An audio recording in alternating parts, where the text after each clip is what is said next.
First, Russell Wilson is not getting traded this year.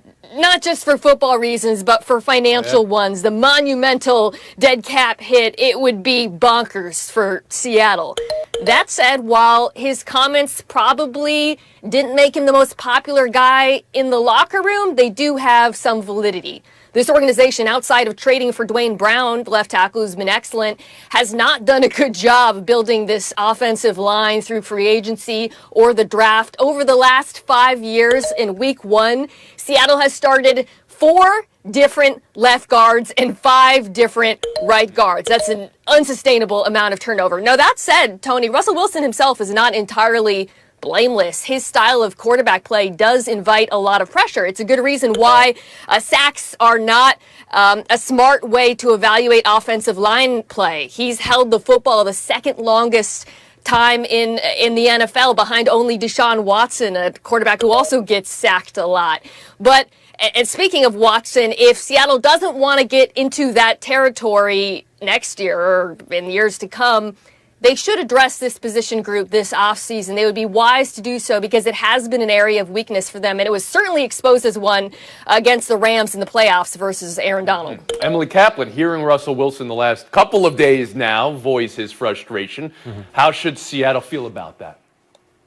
All right, let me get out of this hole. Look, as Mina said, he is not going to get traded this year, but big picture, this is something they're going to need to address because it sounds like he wants to be part of this big player empowerment movement that's sweeping the NFL. For the first time this offseason, we have multiple quarterbacks saying, I want more influence, I want more power. Russ is like, don't just let Russ cook, let Russ pick their groceries too. And this is a guy that's been very, very deliberate about his image, and I think his legacy as well. He spent all postseason listening to people like us talk about the old guard of Brady and Breeze and Rodgers and the new guard. And he's like, where do I fit in? And we watched him at the Super Bowl sitting next to Goodell, and he looked kind of uncomfortable. He was probably watching Mahomes and a decimated offensive line being like, no matter what I do this season, that's going to be me. That's a good point. Or he could have been watching Brady, who just played, de facto GM a little bit, and got the offensive line that he loved to a Super Bowl. Right. Tinsley, you're in the show. You got a hole to dig out of. Please, go ahead. Yeah, my grandmother's going to be none too pleased about this negative 10 start. So let me Grandma Clemmy, I love you. It's your grandson's pick. Sorry. No, I don't think this is going to transition into a Watson-like situation, but it is cause for concern. Look, Russell Wilson in his first 9 seasons has been sacked more than any quarterback since the merger. So yes, that is an issue.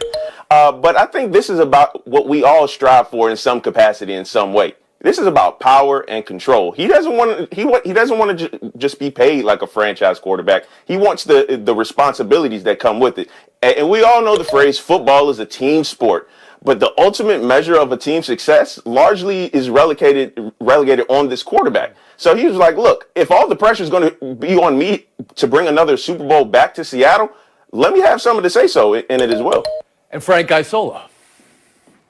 I mean, it's unprecedented times in the NFL. It seems like you have teams that are unhappy with their quarterbacks and quarterbacks that are unhappy with their team. And if you go back to what Mina said, that he's not going to be traded, so then why did he say it then? It's interesting. If you look at Dan Marino over the years when he played, he always would yell at his offensive line during a game. We've seen Tom Brady do it. For Russell Wilson to kind of do that now, if you're an offensive lineman there, you're thinking, man, he's really calling me out. The season's already over. And guess what? I think he should have some say, but if you want to have some say in personnel moves, are you going to spend the time in the offseason watching film? You're going to decide who the best right tackle is, the left guard. If you want to do all that, that's fine. I think you're 100% right. They showed him during the Super Bowl, and he's watching the game. He looked unhappy. Maybe he was unhappy because 2 people were talking across from him, which is annoying when somebody does that. But there might have been a little bit of him thinking, man, Tom Brady got his way, and it's working out for him. It's possible you're reading a little bit too much into body language on one shot into a booth. I mean, I want to go back to you. Is there any collateral damage here for Wilson? All this could have been done not into a live microphone, I guess is what I'm asking. That's right. It probably has been, Tony. Okay, so true. People need to know. NFL quarterbacks do have input in personnel decisions. We just don't usually hear about it. It happens all the time. Peyton, Mahomes in the Super Bowl, and of course Brady, who we've just praised for days for building a super team. But Wilson clearly feels like whatever conversations have been happening behind closed doors aren't translating into action, and that's why he's taking this public. You can object to it, and I said earlier, it's not going to be popular in the locker room, but we see the results on the field, and that's what he wants to change. Could be worse. Seahawks could have put out a "we're excited for next year" video and not had Russell Wilson in it. Oh my goodness, the Dallas Cowboys. What was this, Frank? No Dak in their video, in their hype video. And now, since we're talking about every other quarterback in the league in some form of disarray, it seems, has anything changed here with Dallas and Dak? I'm not so sure about that. If I'm Dak Prescott, I'm a little bummed out. I suffered this serious injury. You're sending out this video.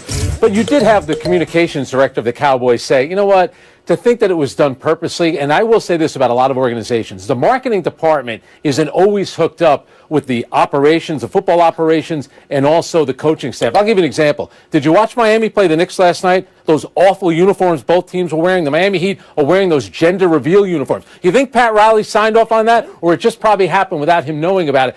I'm sure the coaching staff and the front office is not happy with how this all played out. Little spiciness from Frank Isola there. Okay.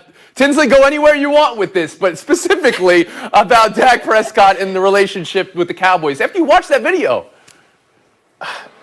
Finally, it's my third show, and it's the one topic I am a certified expert in: the Dallas Cowboys in misery. The climate around quarterbacks have changed, of course, but the climate within Dallas hasn't changed. They still have a franchise quarterback in Dak Prescott. And come on, man, oversight, really? I was born at night. I wasn't born last night. I can see if you forget the second string linebacker. Hell, maybe even the head coach. But the starting quarterback, look, at some point, if it's a long-term quarterback, if it's long-term contract, trading him, something has to happen, because the Dallas Cowboys and Dak Prescott are the NFL's Malcolm and Marie, and I'm sick of it. So you believe it was on purpose that they left him out of the video, and you believe it's on purpose that Dak followed Washington now on Instagram as well? It's the social media era. Nothing is without coincidence. Emily Kaplan on the Cowboys and Dak Prescott, part 37. First, I want to be clear. I'm only talking to Mina, Tony, and Justin. I'm talking over Frank because he's going to find that annoying. Look, I don't want to hear anything about this social media video. Just like I don't want to hear about him following the Washington football team on Instagram. There's so many reasons that could happen. I follow all of my competition on Instagram. I want to see what they're up to. As for has the situation changed? No, it's the exact same stalemate that we were into. It's the same stalemate we were in. They either sign him to a franchise tag and risk losing him after that, or they go and get a long-term deal. But they have to sign him this season because they had a wonderful life situation last year. They saw how miserable life is without him. They need him there. And Mina Kimes. I'm reluctant to read too much into the video. Some poor social media person, they made that, and I'm sure they had no clue what they were wading into. So you believe in that? Coincidental and accidental? Yeah, I don't think Jerry Jones has a direct connection to the Twitter person for the Cowboys or whatever. But that said, Dak's response, the gentle trolling by following Washington, which I do believe was intentional, it's indicative of the fact that this relationship is toxic. It's a problem that's been festering for a while. He believes they do not value him, and he's right. And we saw his value play out in real time last season when he was injured. Yes, some offensive linemen were hurt as well, but the statistic, the drop-off in quarterback play was very telling. Also, the fact that the players who Dallas has given big contracts to struggled in his absence. If I'm Dak Prescott, I'm watching that and thinking, wow, I just suffered a massive injury, and yet I have gained leverage, because who is going to replace me? That is how spectacularly Dallas has bungled this situation, and it has nothing to do with a silly video. You don't think Jerry Jones, I mean, the man as owner is GM of the team too. You don't see that anywhere else, really. You don't think the man goes to 7-Eleven and buys his wine there. He's in charge of everything. No? Okay. I mean, maybe he's got video editor at home. I don't know. And he was cutting it himself, which I do like that idea. We now have video of today's celebration at the Super Bowl, post-Super Bowl celebration. The flotilla is what I want to say here. You don't get to use that word often. So not only were they throwing footballs from boat to boat, we're tossing the Lombardi trophy from boat to boat. Gosh. Guys, you signed off on that? Unbelievable. And also, per Sarah Walsh, covering the Bucs flotilla, Scotty Miller dropped Chris Godwin's phone in the water. So, Mina Kimes, you're ruling here. One, I'm glad Chris Godwin himself didn't drop it because of the jokes. I like the boat parade. Don't love the crowds. They make me nervous right now for obvious Kaplan? reasons. Honestly, have some respect. You would never see hockey players doing that with the Stanley Cup. I'm just saying. Oh, would you stop? We've seen worse with hockey players. Tinsley, no, you're muted. I'm not listening to it. Tinsley down on the throwing Vince and Frank Isola. Tom Brady's got 7 of them. Big deal if you lose. Okay, and you've got a mute too as well. We're done. Boo. We'll see if anybody can get to double figures. Buy or sell. 2 minutes.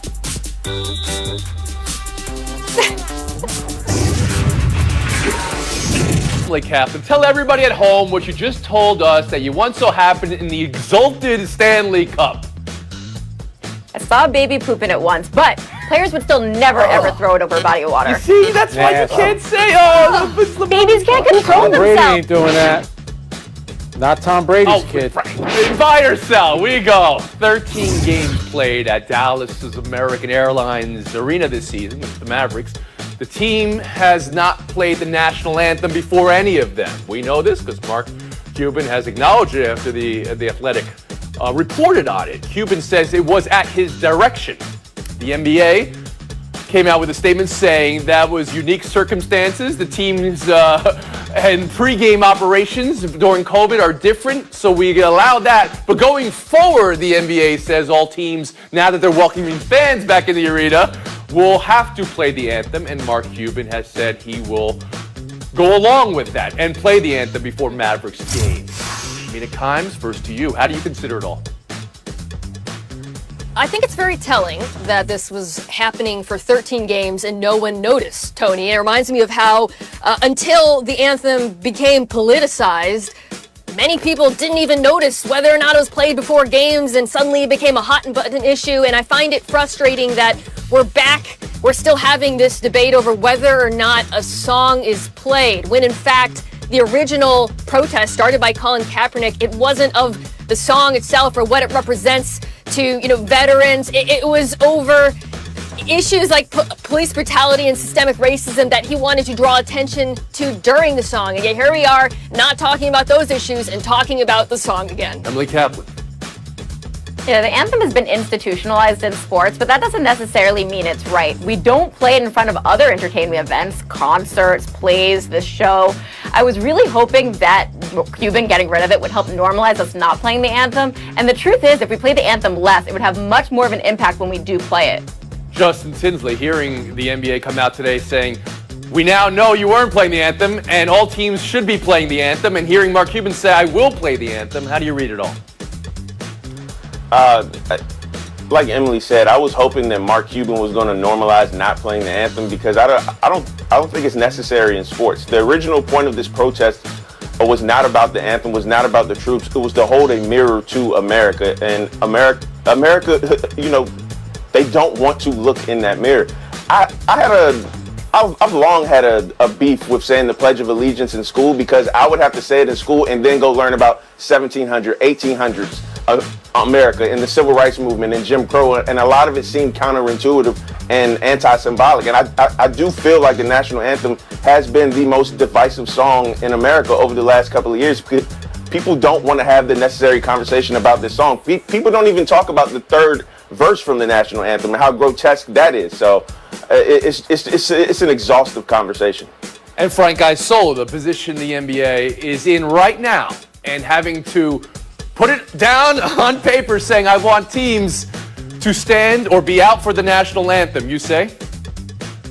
Yeah, what I find interesting, real quickly, is, during Super Bowl week, one of the big stories was the 30-year anniversary of Whitney Houston singing the national anthem. The national anthem has always been a part of sports. Do I think the NBA wants to be the first league to say, you know what, we're not going to do it anymore? After what happened with their relationship with China, some of the criticism that they got, today at the NBA league office in Manhattan, there must have been a ton of phone calls back and forth between owners, Mark Cuban, the commissioner.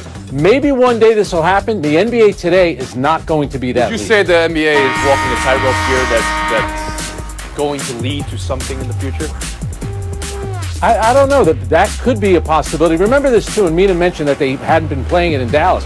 The MLS, they were in a bubble in Orlando. They did not play the anthem during those games, but when they went back to stadiums with fans, they began playing the anthem. Wanted the last word? Yeah, I just want to say the anthem hasn't always been a part of sports. It was implemented in World War I to, rally people behind the wartime effort. Now it's viewed as a way to honor veterans. But I say this as the daughter of a veteran who grew up on military bases. There are better ways to honor veterans. These leagues could invest money in resources for them, mental health, education. That to me would be more meaningful than this debate over a song. I will say it is very odd that last week at the Super Bowl there are prop bets about the national anthem. If you want to talk about respect or disrespect. Emily Kaplan 0, Justin Tinsley 3. Wow, these are the lowest scores you guys have ever had on the show today. And Grandma Clemmy, this is just out of love that I'm doing this right now. To Mr. Tinsley. Mina Kimes, Frank Isola. Showdown in 2 minutes. The double showdowns. We start with Chris Beard's ejection last night. This went on for 51 seconds, and he got a standing ovation from the home crowd. So as you watch it, Mina, Frank, was it worth it? Did he get his money's worth? First to you, Kimes. No, it wasn't worth it. He looks like a toddler there, especially when he goes to the ground and then immediately gets back up. He's throwing a tantrum. That's where you need the mute button for college basketball. Forget the debates. Most coaches today, after they see that, Chris Beard is going to agree. I look like a fool. But you know what he reminded me of? A guy that managed both the Yankees and Mina's Seattle Mariners. Lou Piniella. All he needed was the dirt. Kick a little dirt. That's what he meant. Sitting down is a fine move. But you got to do something when you get there. You can't just get back up again 3 seconds later. Just started rolling. Video Daily Double number 2. The Knicks could-be game winner was a no. Jimmy Butler's effort to draw a flagrant foul also was a no. And this went on for 38 seconds. And check out some of the peeks you see Butler take to see if the refs are watching. Frank, was it worth it? Did he get his money worth? No, it wasn't worth it. Both teams should be fined for those awful uniforms both of them are wearing. And if you want to eliminate flopping, they should look at this and say, you know what? You're getting fined for that because that was a flop. Mina? The uniforms are sick, and yes, it was worth it. Afterwards, Jimmy Butler said he got his acting cues from his friend Mark Wahlberg, which is accurate because Mark Wahlberg is not a great actor. How dare you, Mina Kimes? How dare Sick you? as in good. Man wakes up at 3 a.m. just to be able to work out and act the way we wanted to. Point, Frank Isola. Video Daily Double 3, the step shot last night. Steve Kerr, about this shot, said it reminded him of somebody he used to play with, let's just say. We're not allowed to use the name of a player in a comparison form because the panels demand. Frank, the panel demanded we not. So I'm not going to say who compared him to. But Mina, I have to ask you this. Was it that player who won't be compared to? Ask Leo. I don't want to risk a mute by invoking the name of the player, but it is unbelievable. So much so, you heard me audibly go, whoa, when I watched it. I've watched it already 10 times. I love Steph Curry's a great shot maker, but you know me, Tony, I'm a hater. If I were the referee, travel. He landed on the No, we didn't. shot. No. Would you stop? And you tried to say that Justin said that. It was you all along. Get him out of Mina here. Kimes, take the FaceTime. Peak old man. Tony, I want to talk today about how the NFL media, we lost 2 of our own over the last week. Therese Paylor, who covered the sport for Yahoo Sports, died. And while I didn't know Therese, he died way too young, by the way, 37 years old. Just seeing the outpouring of grief, people sharing stories about him, I was so moved. I enjoyed reading his writing and listening to him.